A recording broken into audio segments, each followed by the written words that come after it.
masih aja ada manusia yang nggak suka sama Tuhan, bahkan nggak percaya sama Tuhan, atau bahkan 5, 4, 3, 2, 1, open the door. Bismillahirrahmanirrahim. Assalamualaikum Merdeka. merdeka. Ya, pada kali ini kita kembali lagi di podcast Santri Az-Zaitun. Kali ini kita kedatangan seorang tamu yang amat sangat spesial, yaitu siapa namanya? Ya, Abian Abdul Hasar Ya, Kak Abian Abdul Hasar dari kelas. dari kelas 12 4, tapi sekarang udah alumni. Oh, udah alumni. Iya, ya. udah alumni. Alhamdulillah. Kalau di sini udah berapa tahun ini? Kalau di sini dihitung-hitung dari kelas 4 Dari MI kelas ya, 4. dari kelas 4. 4 MI. Berarti sekitar 9 tahun di sini. Oh, 9 tahun. Iya, Ya, 9 udah tahun baik sih. banget ya pengalamannya. Oke, jadi pada tema podcast kita kali ini, kita akan membahas sebuah tema yang amat sangat frontal atau bisa dibilang penting, juga frontal lagi penting, itu untuk para santri, yaitu hijrah. Ya, tema hijrah ini atau hijrah ini sering disinggung mengenai perbuatan kita untuk memperbaiki diri. Tetapi terkadang dalam proses hijrah ini, dalam perbaikan diri ini, seringnya kita tidak didukung oleh lingkungan di sekitar kita. Jadi cerita saya ketika saya masih MI. Jadi saya udah aktif organisasi dari kelas 5 dan kelas 6. Nah, waktu saya masuk ke kelas 7 Madrasah Sanawiyah, khususnya di Mata Zaitun, saya masih lanjut nih MTS di Zaitun. Nah, di situ yang sebelumnya saya waktu MI mungkin hijrahnya ini bukan kayak hijrah dari dulunya emang sering berantem, sering nyuri apa, bukan ya, tapi lebih ke arah dulu mungkin saya agak acuh dengan hal-hal yang berurusan dengan agama, entah itu sholat ataupun tentang peduli sesama ataupun yang lain. Mungkin saya kurang peka lah, karena dulu waktu saya MI itu saya ya contohnya itu tuh waktu saya dulu kelas 7 waktu MI, waktu saya ikut basket ya, saya kalau misalnya sholat asar kelewat ataupun sholat subuh kelewat karena bangun tidur telat, ya saya udah gitu lewat aja, karena saya mikir ya udahlah, udah lewat ini kan. Dan ataupun ketika saya buang sampah sembarangan, saya pikir itu hal yang biasa. Tapi kalau misalnya kan tadi kan kayak istilahnya kayak mengabaikan kewajiban ya, Iya. ya kan. Tapi kepikiran nggak sih kayak misalnya ente Arbian nih berbuat dosa nih, dan itu nggak masalah juga gitu. Kan tadi kan meninggalkan kewajiban nggak masalah kan. Iya. Pernah nggak sih kepikiran kayak misalnya contohnya maling nih kan, nggak masalah, bodo amat gitu. Oh. Tapi ya, atau gimana nggak ya? nyampe situ?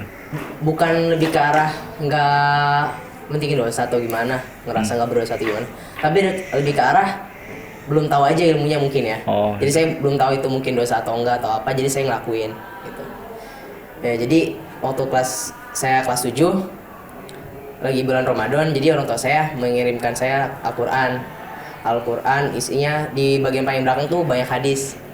Nah di situ saya ketika salat Jumat saya baca-baca bagian belakang. Itu waktu kelas 6? Kelas 7. Oh, kelas 7. Udah naik kelas 7. Nah, waktu saya baca-baca, tiba-tiba ketika saya baca hadis itu, saya kurang tahu ya hadis apa yang saya lihat spesifik, tapi ketika saya baca kumpulan hadis itu, tiba-tiba saya di situ hati saya kayak langsung gitu, kayak langsung gimana ya, kayak yang tadinya keras langsung kayak lama-lama cair gitu, tapi langsung Itu hadis apa yang dibaca tuh pas? Nah itu Langsung saya ngecair lupa. gitu. Pokoknya di situ banyak kumpulan hadis, saya udah baca Iya. dari awal. Nah dari awal tuh saya mungkin udah sedikit terkikis dan akhirnya sampai di satu hadis, dan di situ tiba-tiba hati saya yang ngerasa kayak tertusuk banget, dan akhirnya saya ngeluarin air mata di situ. Ya tapi Nyadar berarti. gimana ya? Mungkin Alhamdulillah. jadi gini. Tapi ada orang lain bilang kalau misalnya saya berubah atau segala macam, ya berubah kayak gini gara-gara, jadi sebelum kejadian itu nih, sebelum kejadian saya baca Quran itu, baca hadis itu, saya di kelas dulu mecahin lampu. Mecahin lampu. Iya, waktu main bola. Main bola. Iya, nah orang bilang saya berubah gara-gara itu, gara-gara merasa bersalah, tapi enggak, nyatanya bukan itu. Tapi itu yang sebenarnya saya alami ketika saya baca Quran, tiba-tiba hati saya, ya gimana ya, ada suatu hal yang tiba-tiba ya namanya juga hidayah lah ya. Iya. Semua orang nggak tahu. Pokoknya di situ hati saya kayak ngerasa bergetar, tubuh saya juga bergetar, dan akhirnya di situ selama saya balik dari masjid ke asrama saya terus saya kepikiran, ya Allah kenapa bisa kayak gini gitu, apa nih kok tiba-tiba hati saya getar kayak gini, ada apa. Nah di situ akhirnya tiba-tiba otak saya kepikiran aja, salah saya selama ini, ataupun ya pokoknya semua kesalahan saya ingat semua, dan akhirnya di situ saya merasa bersalah banget. Dan disitulah saya masuk dimana fase-fase saya, mungkin saya juga baru tahu agama, baru peduli dengan agama, dan situ saya kayak ya gimana ya, mungkin ilmu juga masih kurang. Akhirnya saya dulu mikir, apa ya perbuatan suatu hal yang kira-kira bisa mengikis dosa saya. Nah ya perbuatan kebaikan kecil aja lah. Dan akhirnya dulu saya mikir, mungkin mengutin sampah di jalan mungkin tuh bakal mengurangi dosa-dosa saya ya. Akhirnya saya setiap balik sekolah ataupun setelah berangkat ke sekolah, pokoknya manapun ketika saya keluar asrama saya selalu mengutin sampah segala macam, sampai saya pun itu bajunya kotor segala macam, saya nggak peduli dengan baju saya lagi ataupun diri saya lagi. Wah, niat dong itu berarti. Ya yang makanya pelosok gitu. Makanya itu awal-awal ini saya. Tapi ketika orang tua saya tahu keadaan saya kayak gitu, orang tua saya ngasih tahu, jadi kalau misalnya mau kayak gitu mendingan gak usah diambil. Tapi kamu bawa sapu dan sapu jalan, itu bakal lebih baik gitu kan. Oh ya, ini tadi itu kan Abian kan ada perubahan yang signifikan kan. Tadinya biasa aja tuh kan, tiba-tiba sering mengutin sampah, menjaga lingkungan. Nah itu gimana sih komentar teman-teman tuh? Sekeliling kan pasti ada komen-komen, ya bisikan-bisikan atau apa? Ya gimana ya? Kalau misalnya komen pasti ada lah, namanya juga manusia. Nah tapi sebelum itu, sekarang saya nggak ngambil sama kayak kemana lagi, karena ya saya juga udah dewasa, saya tahu apa yang harus saya perbuat, saya tahu mana yang lebih baik saya lakukan, mana yang terbaiknya. Jadi emang benar yang dikatakan orang tua saya. Mungkin saya kalau misal mau kayak gitu, ya kalau bisa ketika kita melakukan suatu hal, jangan sampai diri kita sendiri nggak terjaga gitu. Maksudnya dalam artian jangan sampai kita zalimin diri sendiri lah, gitu kan. Lagi pula juga Allah nggak suka yang berlebihan kan. Iya benar tuh kan, nyampe kotor gitu kan. Iya makanya di situ saya juga nggak kafir situ. Tapi sekarang saya udah tahu Allah juga nggak suka yang berlebihan. Dan ya sering berjalannya waktu, mungkin ada ya tentang tadi ya komentar-komentar atau apa dari teman-teman.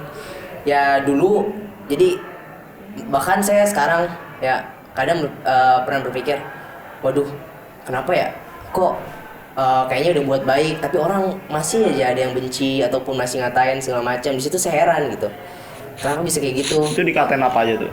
Ya nggak perlu disebutin lah ya, pokoknya ya ada lah ya nyinyir gitu ya. Ya nyinyir gitu. Tapi ada dua hal yang buat saya ibaratnya terus jangan sampai terjerumus lagi, jangan sampai cuma gara-gara kayak gitu ya saya bakal pribadi yang malah lebih buruk, jangan. Dan di situ saya pernah masa-masa saya mikir, aduh kenapa ya kok kayak udah buat baik terus tapi dia orang masih aja kayaknya benci, masih ngatain, masih nggak didukung. Nah akhirnya di situ saya mikir, aduh ya Allah, saya buat baik kok nggak dibales ya gitu. Saya mau dong dibuat ya orang pada cinta gitu kan, maksudnya setidaknya nggak benci lah sama saya gitu kan. Tapi suatu saat saya nyari video di YouTube. Nah itu tiba-tiba ngena banget di hati. Jadi gini, videonya itu tentang ketika dia bilang gini, apakah judul videonya itu kalau nggak salah, apakah kamu mengira apakah kamu tidak ingin dibenci oleh semua orang gitu kan? Kalau kamu tidak ingin seperti itu, maka kamu gila gitu kan? Nah, terus saya mikir, kok bisa gila? Nah kan saya tertarik ya. Akhirnya ketika saya nonton, itu tuh benar-benar kena banget. Jadi kata dia, bayangin aja orang kayak Rasulullah aja, yang ibaratnya udah baik banget, manusia paling teladan, manusia paling ya pokoknya sempurna lah, paling sempurna di antara para manusia akhlaknya, mulai dari akhlaknya, terus perilakunya segala macamnya.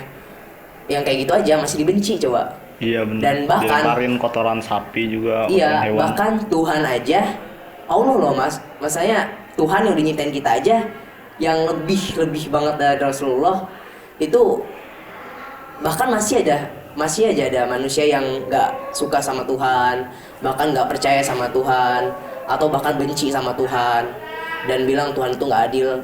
Jadi saya mikir, oh iya, untuk apa? Untuk apa saya memiliki hal seperti itu? Padahal orang-orang yang lebih baik dari saya aja pasti ada kayak gitu. Jadi saya mikir udahlah gitu kan. Dan satu lagi, saya berpikir bahwasanya saya hidup bukan untuk keinginan orang lain, tapi saya hidup ya karena Allah, karena kemauan Allah. Jadi apapun kata orang, ya udah, itu hanya kata orang, tapi bukan kata Allah kan. Jadi saya mikir ya udahlah, itu kata-kata mereka, namanya juga manusia, mereka gak pernah puas. Iya, biarin aja ya. Jadi jadi intinya sekarang apapun yang saya lakukan, kalau memang itu bagi saya yang terbaik yang saya lakuin, saya bakal jalanin terus. Kalau misalnya orang ada yang nggak suka ataupun benci ataupun apapun itu, ya udah, it's okay gitu kan. Asalkan bukan Allah yang bilang itu buruk. Selama itu manusia ya wajar, karena manusia nggak pernah puas. Dan akhirnya bisa bertanya sampai sekarang. Ya alhamdulillah lah, walaupun kadang ya namanya juga manusia, iman suka naik turun lah ya. Tapi ya saya juga nggak mau itu terus terjadi. Jadi ya kalau lagi turun kita ya adalah cara-cara jitu. Nah, kayak gimana tuh cara-caranya? Ya kalau kata Ustadz Ataki ya, jadi kalau iman itu ibaratkan baterai HP. Nah baterai HP itu kadang suka lemah, kadang suka kuat kan. Nah ketika lemah pasti perlu di charger kan. Iya. Nah cara chargernya itu dengan melihat kalau di kata Ustadz Ataki sih dengan datang ke majelis-majelis ilmu. Jadi kita sharing-sharing ilmu di situ oleh ustadz ataupun dengan teman-teman. Ya tapi kalau bagi saya, kalau mau fast charging ya saya kadang saya simpan video-video tentang jiwa, tentang rohani itu di laptop saya. Jadi ketika iman saya turun, saya nonton video itu tentang Jadi ingat lagi, ya. Dan saya suka lagi. buat kata-kata yang saya tulis di buku saya. Ketika saya melihat kata-kata itu, saya teringat lagi siapa dari saya. Jadi di situ saya kembali lagi, bismillah, buat lagi gitu. Ya, itu dia pemirsa podcast kalian. Salah satu tips hijrah dari kalian. Dari pribadi yang sudah baik ke pribadi yang lebih baik lagi. Nah, mungkin kan banyak banget halangannya. Tadi udah dikasih tips-tips yang sangat jitu dan sangat bermanfaat tentang bagaimana kita terus konsis dalam keimanan kita, jangan sampai goyah, jangan pedulin kata orang lain selama itu tidak melanggar syariat agama. Ya, terakhir kalian tolong kasih pesan untuk menyemangati para hijrah Islam di luar sana agar mereka tambah semangat, iman mereka nggak kendor.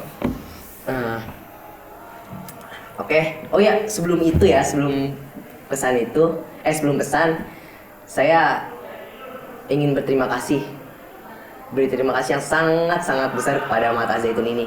Karena kenapa? Karena dengan di Al-Zaitun ini saya merasa bahwa saya itu manusia benar-benar manusia. Dari sini saya juga dimanusiakan oleh sistem dan pemimpinnya. Karena segala macam permasalahan di dunia ini ada di sini solusinya. Dan saya ngerasa di sini itu tempat paling aman, karena saya nggak tahu, mungkin saya nggak bakal jadi seperti ini kalau misalnya saya nggak di Mahat. Saya nggak tahu sekarang teman-teman saya di luar bakal jadi apa.